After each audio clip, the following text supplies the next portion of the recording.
much that you forget the other person that's on the phone, That happens. and then you come back to them and they upset or gone.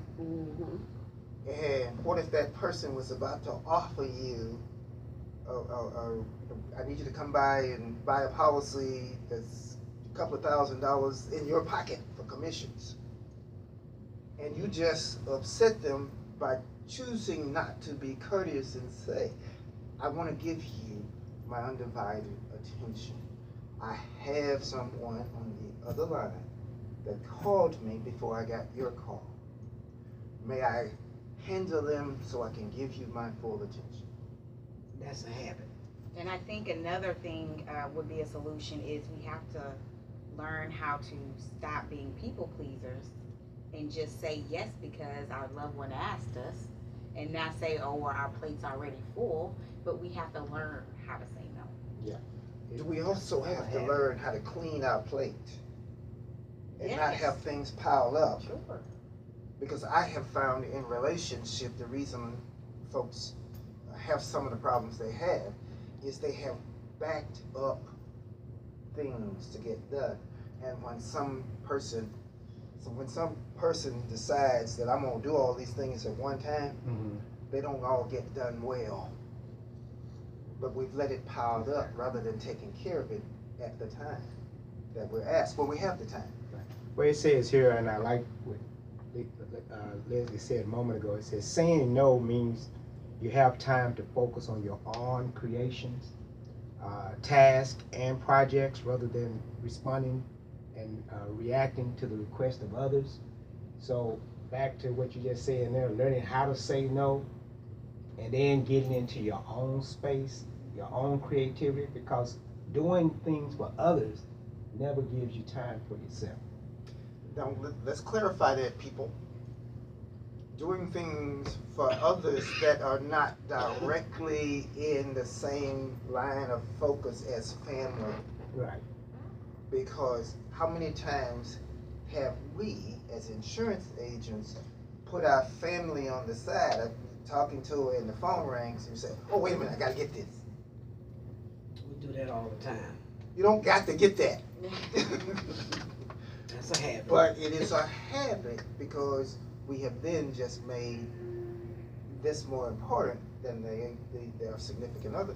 But the way you handle that is, dear, I'd love to answer your question and I will. But if the phone rings, if you would give me an opportunity to answer it, I will get right back to you. Sure.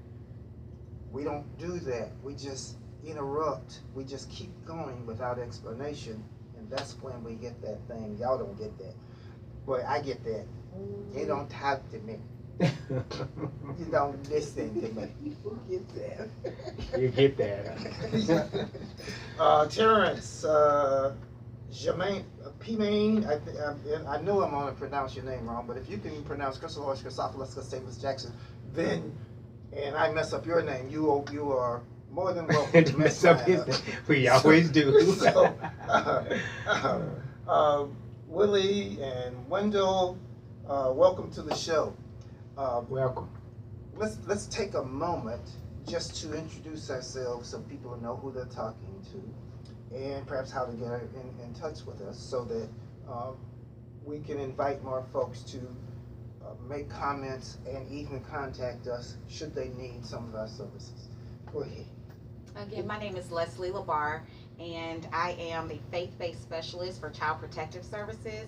And what that means is I go out into the community, the faith community, and church congregations, and I get partnerships with these people in order to be resources to children and families in the welfare system. So what you're saying is you let people know what is available through the welfare system, and as churches and organizations in the faith community, they can be involved, how to help them get involved. Yes, it's twofold. I have requests from the CPS, and those needs need to be filled, so I go out and fill those needs through the faith community. And on the second part of that, I go into the churches and the faith organization. I start ministries, and I build ministries to service those families and children in foster care in the welfare system. Okay, if somebody wanted to contact you to start that or ask more questions? Sure, yes. If you're interested in maybe becoming a foster parent or adoptive parent, or just to get involved in any way in CPS and helping children and families, you can contact me at 832-454-7283. And there's also a website. You can go to the Department of Family and Protective Services, look online. There's different entities, different departments. You can find a wealth of information online. Let me ask you a question before I get to the other folks. You know, every year this time we see commercials about children in foster homes or athletes or other folks donating or taking toys to kids one time a year.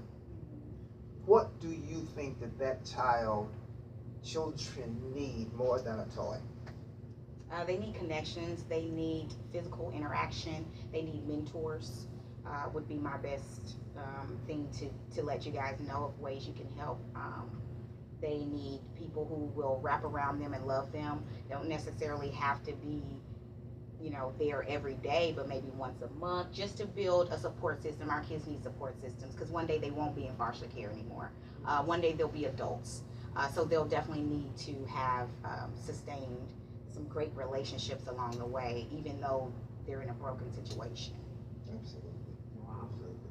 Leo, Alicia, Terrence, welcome to the show. Welcome. Lisa. My name is Lisa Jenkins, and what I do, I have a business. I do life and health insurance, but I have a business called Why Not Legacy Group, where we teach people how to leave a legacy for their children. Also, my ministry is to go out and teach people about their history. I haven't ever said that, but I work with abandoned historic cemeteries to bring information back to the community about their history so they can recognize what was done before them and how I see a lot of children, we're losing a lot of them because they have no way of knowing who they can be, who they are, or where they came from. So they seem like they're a little bit lost. So we can tell them beforehand. It doesn't look like, because time is changing. Like I went down Darwin today, and I call it Darwin. You call it emancipation. But that's where, it changes. That's where it used to be Wall Street. Right. When I was growing up, I called it Black Wall Street, where you had a lot of black businesses. And so we have to go back. What we do is go back into the community, bring people and teach them different skill sets, different things to let them know how to bring the community back together. Larry. Great. Hi. Again, happy holidays to everyone. My name is Larry Richardson. I'm a 25 plus year financial advisor, insurance specialist, specializing specifically in the senior market. Also, I'm on the past board member of the NAACP Young Adults Committee, which is we do the mentoring programs for young children, as well as past president of the Insurance and Financial Advisor of the Central Chapter, and presently serving on the board of the Homeowner Association of Houston, Texas. Again, what we do, you can contact me at area code 832-867-5038. That's area code 832-867-5038. And what we do is, especially with the new year is coming up, is we can do reviews, program reviews, policy reviews, financial assessments, and just kind of take a look at exactly where you are in your financial situation. A lot of times beneficiaries change, name change, spellings are off. You have a lot of corrections, and I always tell a person is the time that you need it the most is not when you want to be surprised and recognize some of the problems you'll have at the time of needing it, whether it's death or an estate planning or whatever. So you can contact us. We'll do a free review, get back with your own agency or your own representative to correct those problems. And if you have needs, we're here to supplement and take care of your needs. Great, great. I want to say hello to Kathy Richardson. Hi, Hi, Kathy. I must be off on my line. And we want to just welcome you folks to the Mastermind Wisdom Table Talk Hour. And we're talking about bad habits. But in talking about bad habits, we want to talk about good habits. Absolutely. And as my panelists and my guests and my co-hosts have explained, a lot of our troubles start because we haven't taken care of our finances properly. This young lady deals with a lot of people that are in need of finance, but she talks to organizations that may have the finance to help people, young people in particular, people that are in foster care. So we want you folks to buy into the fact that you are helpers as well, in your own way. But if you're not doing something to make somebody else's life better, how can you say that you are living a better life? I'm a mastermind wisdom coach, and I help people think. Why would I need to help someone think? Well, as Lisa is fond of saying, you have stinking thinking. And I want to spread some perfume on that and get you thinking in the right way. And one of the things that we're talking about, our thinking, is the bad habits that we have that help us to continue to think in the wrong direction, Correct. for the wrong things, for the wrong ways. I was asking Leslie earlier about how young people are affected. Has she seen how young people, are affected by the CPS system? And the system can be made better. Everything has a flaw of some kind. But I believe, and you tell me if I'm wrong, you get involved, your job is to find systems to help young people have a better life and help faith-based organizations shore up, buy into, be support systems for these young people. 100%. We definitely, well, my goal is to go out there and ask for a bridge to be built between, connections to be made between these two communities, these two separate worlds, because this young person who grew up in a certain way, in a certain environment, now is a parent, and now they're recycling everything that their parent taught them that is unhealthy or was bad habits. And so the goal when we say faith-based is to make these connections with the community and these children who have been affected by the system, because our system is flawed. We don't make good parents. We tell everybody that.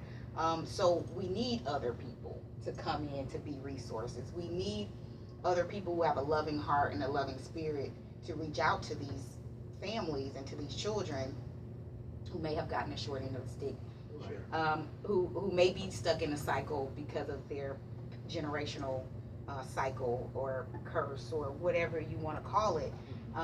And so we should band together, and if we all did that, then there wouldn't be a need for CPS. If everybody was accountable for somebody else, another child, because if I can put this in perspective, there is roughly about 2,500 kids in foster care in Houston, but there's half of that in foster homes and adoptive homes.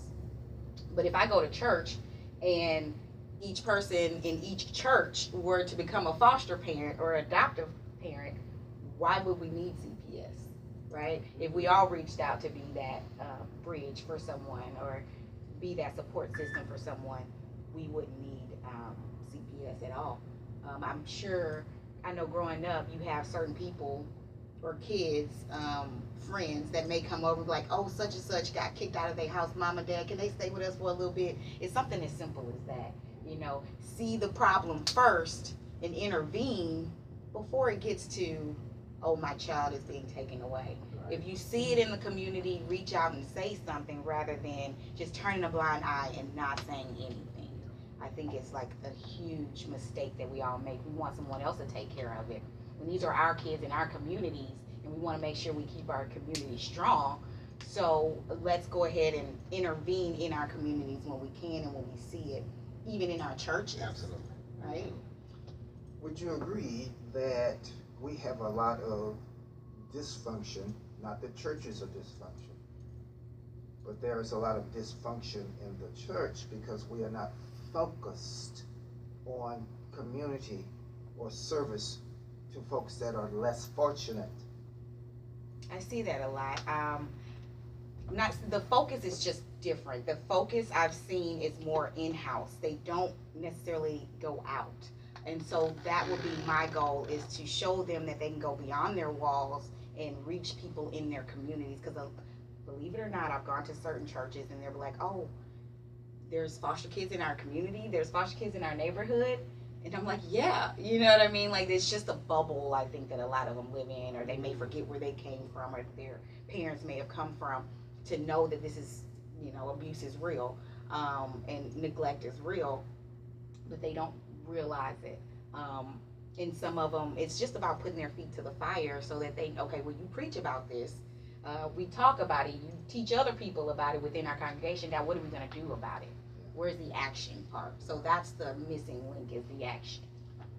So, is ignoring the problem a habit? Definitely. Because we're talking about bad habits. Yeah. So, our faith-based organizations may have created a habit of concern, no understanding, no outreach to the kind of things that affect us more than just handing somebody a bag of food under a bridge. Right. And I'm glad you brought that up, because just as, like we said, bad habits of people ignoring it, I'm happy to say there are good habits where some churches, which are the ones you are connecting with, that are making that connection. I'm very pleased to say part of the church organization I'm part of, Pastor Allen, Mount Corinth, reaches out, and he started not only through the community, but he also went through the schools, which in our society today is a very difficult vehicle to go to because of the church and state.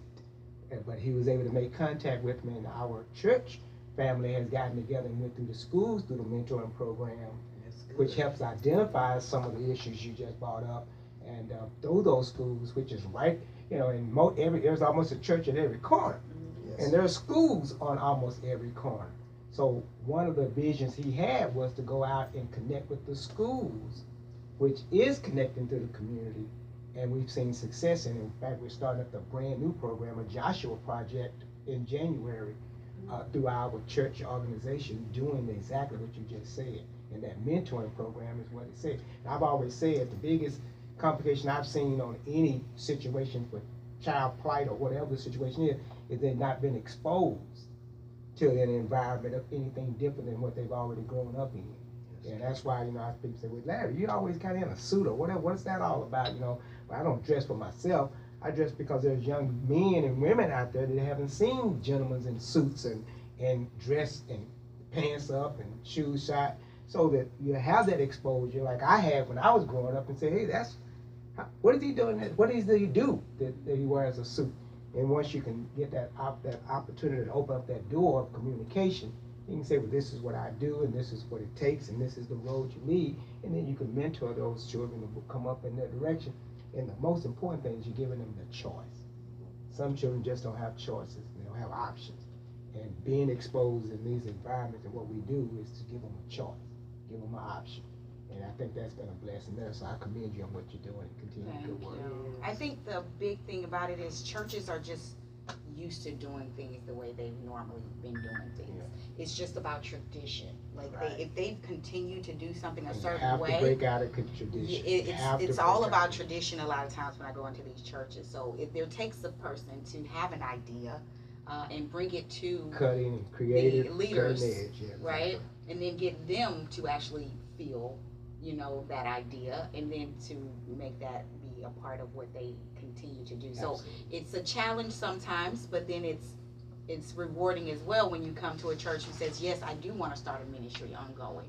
I do want to start a foster and adopt ministry, or we want to make blankets for children ongoing as a ministry, Sure. So and that's me bringing those ideas to them, and other people within the church who agree and think like-mindedly, to make change happen within Awesome. those churches that are very That's traditional. awesome. That's good. I want to go back to something that we talked about before. Maybe some of you didn't have a chance to hear this. You will if you listen to the broadcast again. But it's excuse killers. Do you find that some of the organizations, and I know that this is part of your job, is to bring them out of this habit of saying at our church, I'm too tired. Yes. I don't have the time. My church is not capable. Somebody else will do it. You know, there's another church down on the corner. They doing that program, not me. They got one more member than we got. It's too late, you know, because my child going off to school and you know, Billy Jack's in jail, but if I'd had this program, I could have helped it. Now it's not the right time because I got a birthday coming up and I'm going to be old, so I'm going to use that as an excuse. Excuses. I'm not talented, which is what you will teach them to do. My church ain't ready. Ain't nobody in here ready. We gotta get them on board first. Yeah. I can hardly get them in here for service, and now you expect me to ask them to do something? Well, maybe if you ask them to do something, they come on time. What a habit that would be to have folks show up at church on time. Wow. My. I'm too scared. As a group of folks, I don't know how to get this done, which is what you do. Yeah. Nobody will help me. Well, you'd be surprised about the help you get when you ask. Right. At my church, I am the recruiter for ministries. Oh, And I'm asking folks, what ministry are you in? When you gonna join? I've seen you for the last 5 years, walking in And their habits. and walking out. Having their habits. Because you got a habit of coming after the singing is over, and you have a habit of leaving before the singing starts at the end. My. So when are you going to choose to be involved? What if my organization fails? What if we can't get it done right? Well, to do it right, you have to first do it. I don't feel motivated. I'd rather do nothing. We don't have the money. Church. I hear it all the time. They don't have the money. We don't have money. Those are some of the big excuses that people make, but organizations make as well. So I'd ask the question, how many of you are involved in a ministry at your church? Now, I know some of you gonna say, well, I sang. I'm in the music ministry. You hadn't helped anybody. Because the folks in the audience, they can sing. They just can't keep a tune. So, ministry that actually physically helps somebody. Not that music doesn't help folks, ladies and gentlemen that are choir members. But if you give me that excuse, I'm going to look at you like this. Just by cross-eyed look. So let's continue. Did they answer our question? No, ain't nobody asked my question. You think they ain't gonna answer that. I see Kathy up there. Kathy, but What did she say? Kathy say hi, y'all. No, let's see. Here we go. If there's anybody else there, Bia, Craig. Hey, Craig. Tony. Yo, Daddy. Hey, Daddy. Hey, Daddy. What's happening? Oh, look, we got some stuff. Oh, My Kathy has mom. my stuff. Oh, here's my godson who lives in San Antonio. He says we rarely get credit for what doesn't happen, good or bad. Sometimes if we're looking to get credit for what we do, you know, like you know, the book that most of us think that Jesus has, and he's checking off what you do and what you don't do. Well, if you never start, you never get in the book. Right. And doing nothing does not prevent you from being in the book. Right. Because you get checked off for doing nothing as well. Ms. Richardson said it takes more than a village to raise these children today. We also have to raise the parents that are raising their children, and that can be frustrating. Actually, Ms. Richardson, we have to raise the grandma who ain't that far from being, you know, we got 35-year-old grandma. He's gonna say. Do you see Here we that a go. lot? Yeah. Young grandma? A So, lot of young grandmothers, yes. so we have And to, old, it's a range. we have to break those habits as well, because a lot of the folks that go to that club that we talked about earlier, they've never experienced, maybe they've never experienced helping someone in that fashion, and are still looking for acceptance. Whereas if you really want true acceptance, help a child, help somebody to grow and be better, mentor someone. Now, I spend a lot of time mentoring folks that need mentoring, Sure. so that they can mentor others. We spend a lot of time talking about some of the things that happen to help us change our way of thinking so that we can be better thinkers. And when you are a better thinker, you can find ways to help people. Yeah. You give up on the habit of using excuses. Right. Right. I'll use a quick acronym, and I use it, I always write it down. Hopefully it helps people. And it says, even with this experience we're having here, and people say, well, I'm doing something. It's just, what are you doing? What specific are you doing? And the way it starts, it says, telling to know, teaching to show, training to grow.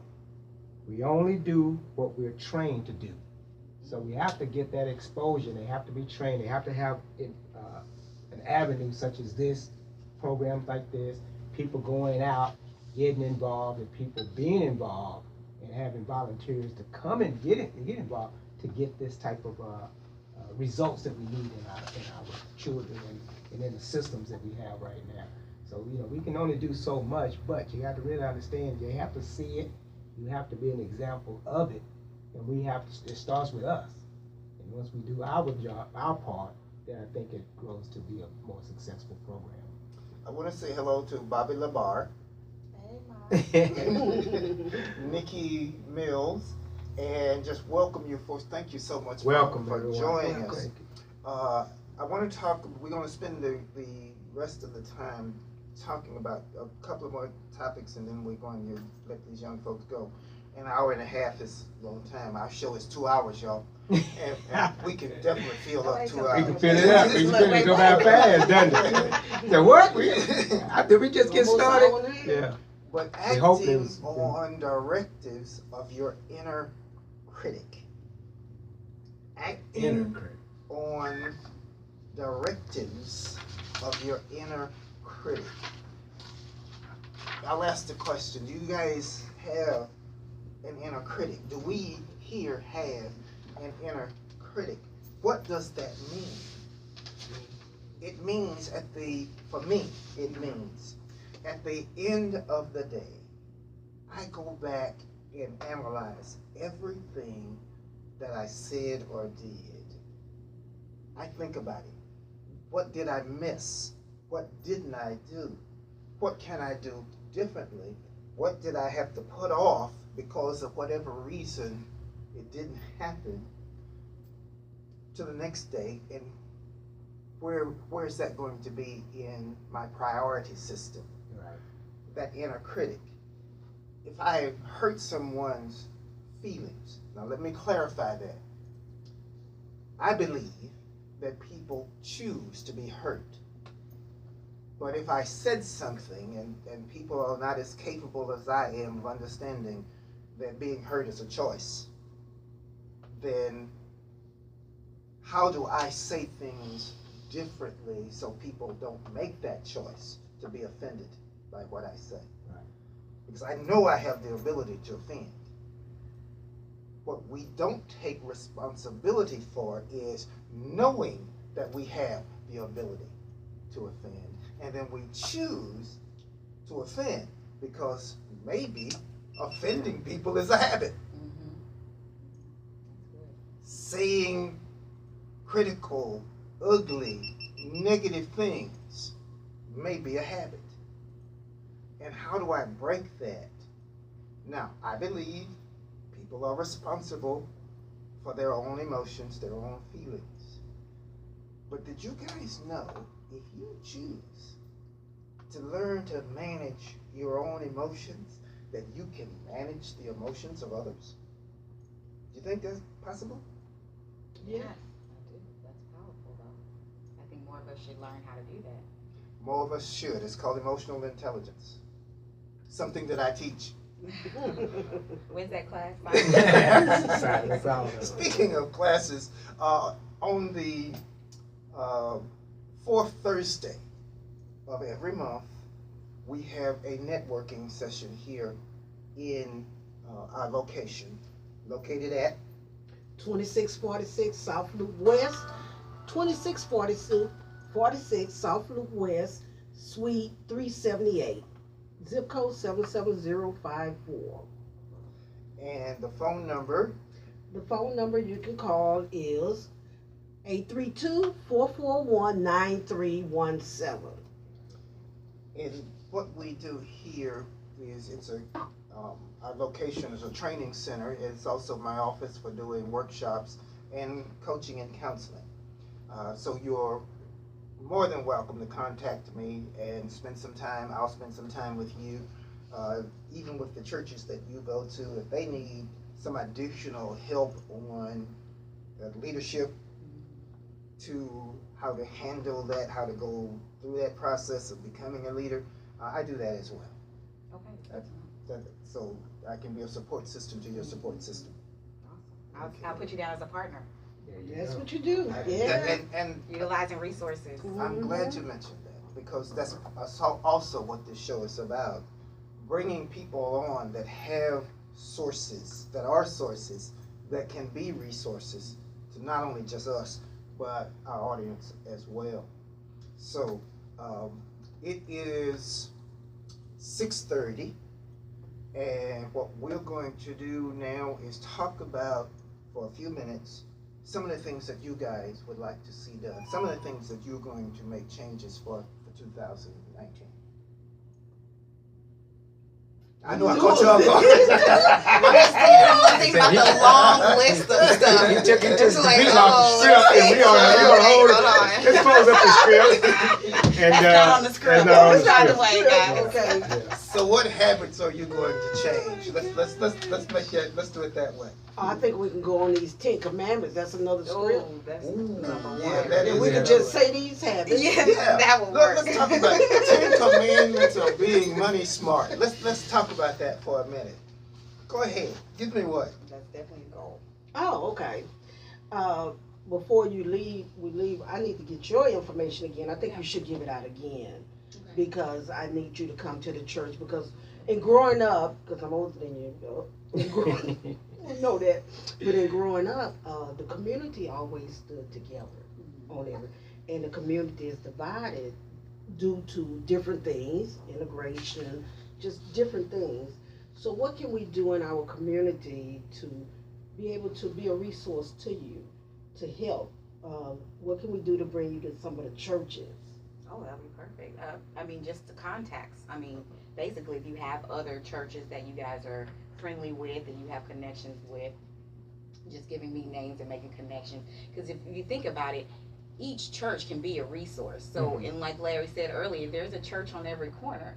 Mm-hmm. So just imagine what kind of resources we can bring together for our children and families if everybody said, I will do something.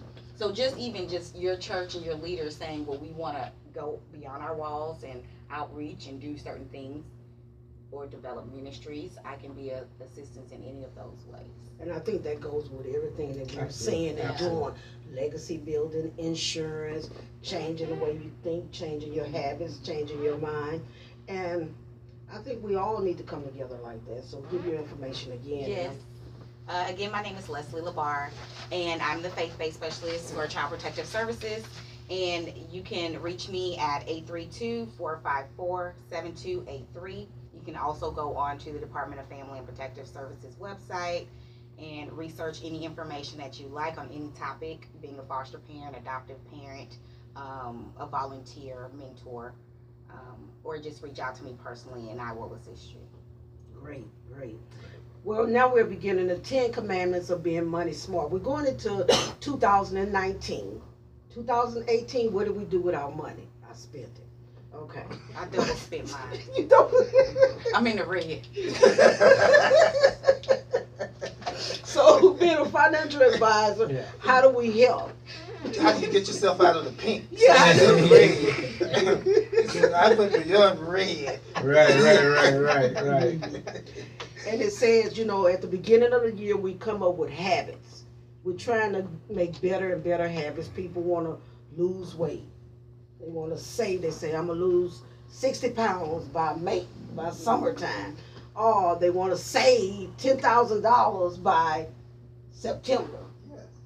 Yes. So let me, you said lose weight. The weight of debt. The weight of procrastination. Wow. The weight of shame. The weight of hurt. That weight Of multitasking. The emotional weights that we carry as well. So there's a 10 commandments for that too. So Yes. you can use the same process Wow. for our mental thinking, because saving money or not spending money or not getting in debt is still part of our thinking.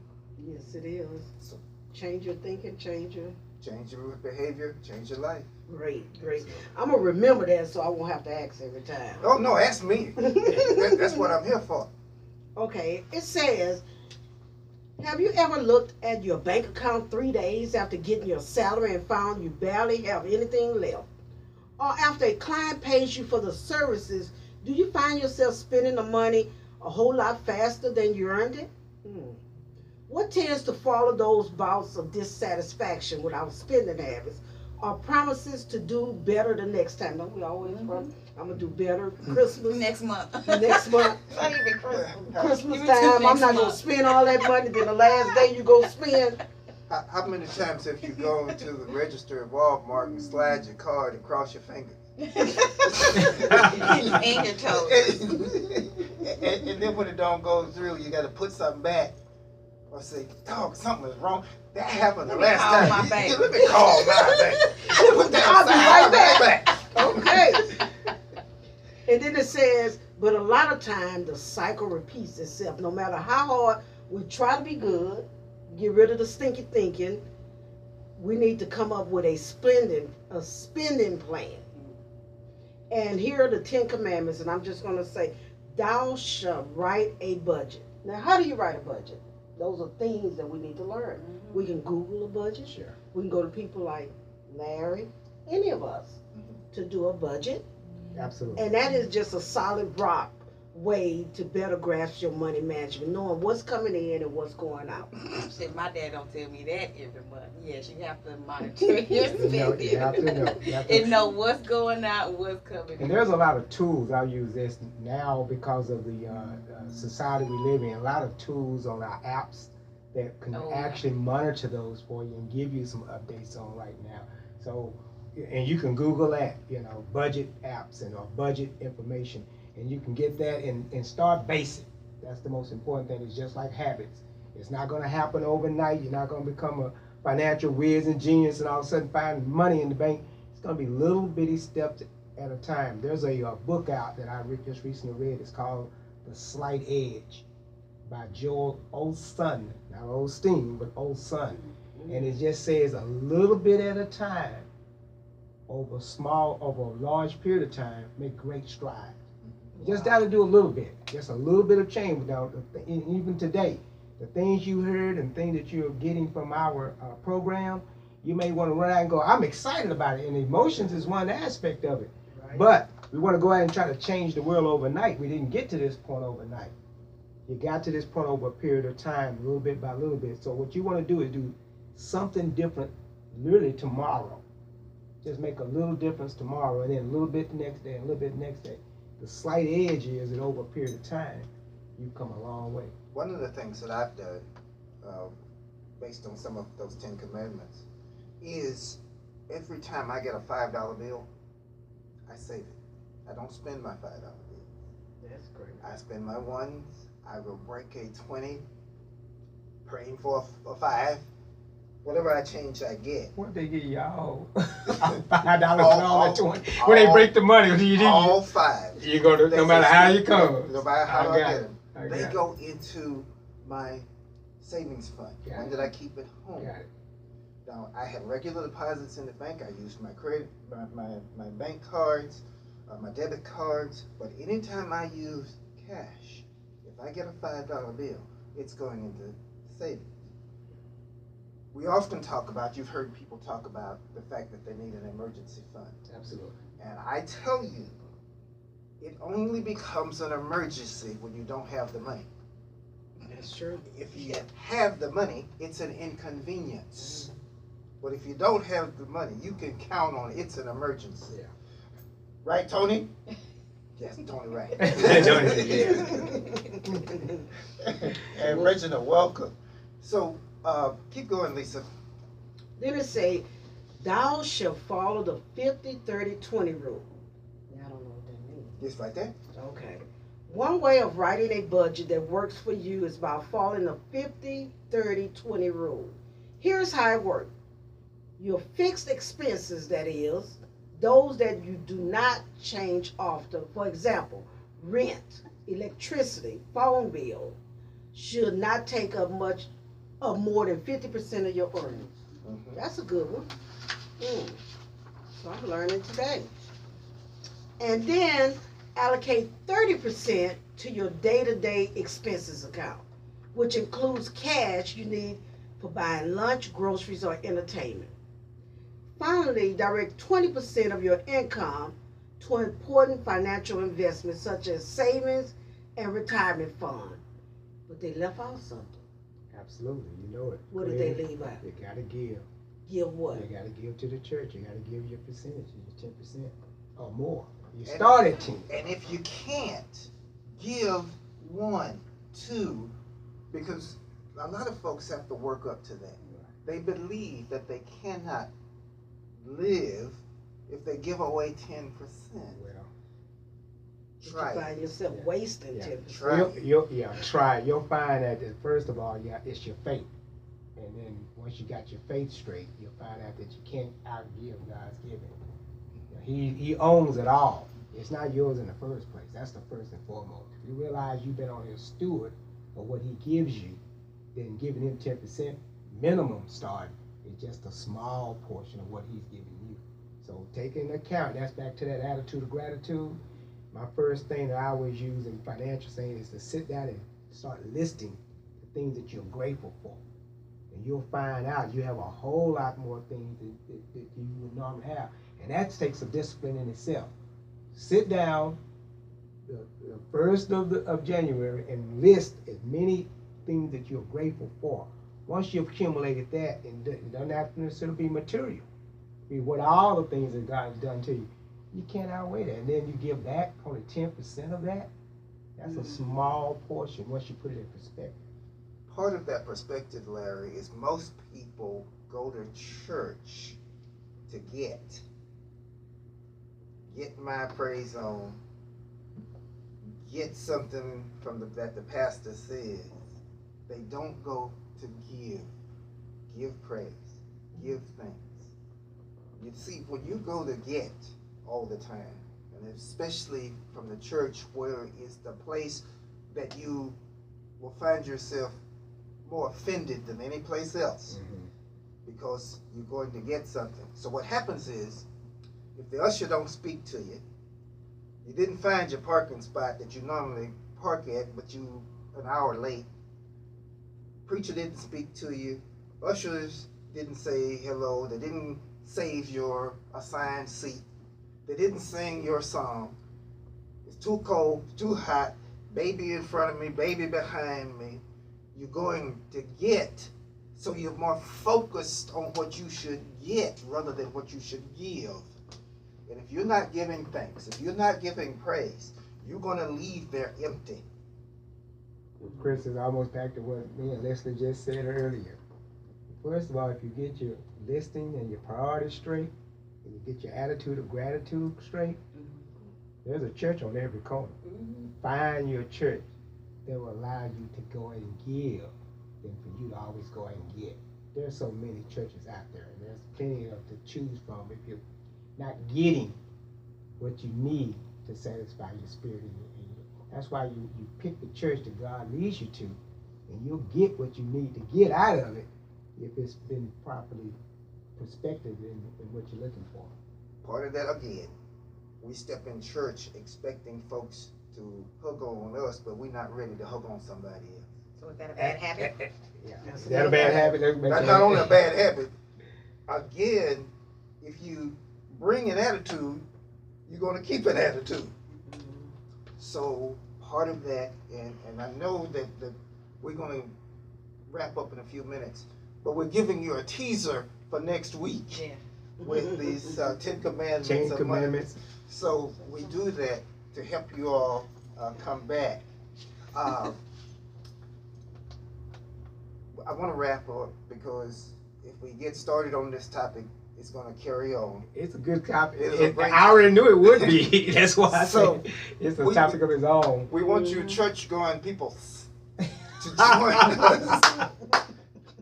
And Next give and not get. Let's see what you have given to the worship of God rather than expecting that miracle that you want from God because you are not satisfied with having the car you got. You need a Mercedes That you can't afford. that you can't afford. So if you need one that bad, we'll send you a picture. Close your eyes. Yeah, just imagine. Think with me. Mercedes, Jaguar, Cadillac. That's a whole nother story. That's another conversation. So we have to That's change right. our thinking We even when can. going into church. Absolutely. Man, Absolutely. that's a mastermind right there. There you go. You have to change your thinking when you go to church because we go for the wrong things, to gossip, to talk about what somebody wore or what they don't have, or we got two people going through marital problems and what they doing in here. Why is that person that's going through a divorce still on the prayer ministry praying for other folks? Well, he needs help and healing too. But we are so intent on being judgmental and passing judgment. It doesn't mean you have to judge things in order to make decisions. But when you pass judgment and start saying what somebody else should or should not do, then we become hypocrites because we never look at our own situation to see what we're going through and how we, again, the gratitude that we should have for just being there and praying for somebody going through something rather than preying on folks that are going through something. So you're saying that what you're saying is good. Just writing down the gratitude, being grateful, and say how you do it again. List the first of the year. List the thing that you're grateful for. Right And now. List them now. List the thing that you're grateful for, and it far outweighs the things that has happened to you through the year, and then find your. I like what Chris has been saying, but find your ministry that ministers to you, and where you're taught to give. We've been having sermons. Our pastor been preaching sermons for the last 2 months on giving, where you're taught to give, and you're being led to give. You cannot give God, and it's so much you get back on giving. Part of our experience when Chris and I, in our background of insurance, we used to go out during the holiday season and go out to family homes to either minister to them through our financial reviews or go out and collect money. We had people that say, well, I need to pay, and can you come by? And you would go there and you would give to them more than they would give to you.